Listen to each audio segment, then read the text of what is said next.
lùng chín chiều ngây lâu cát kia ngang ngay ôm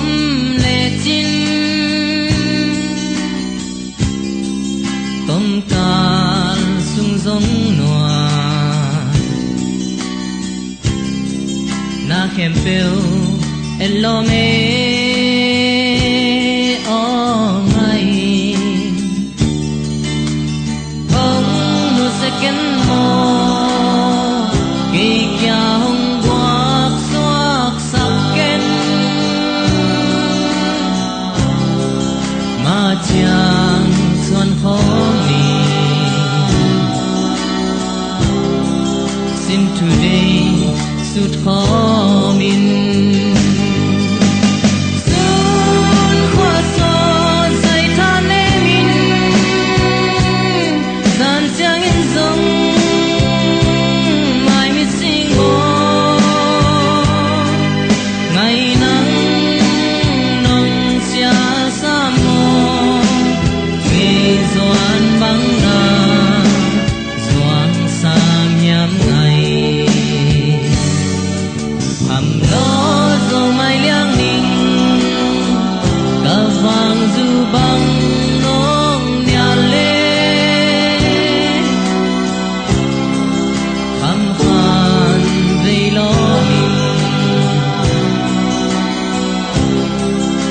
ngày về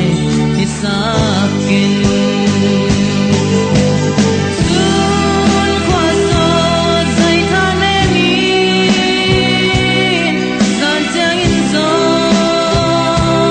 mai miết sinh mơ ngày nắng nồng xia xa mơ cây doan vắng na doan xa nhắm lùng chín chiều ngây lâu cát kia ngang ngay ôm lệ chín tôm cạn sung giống nòa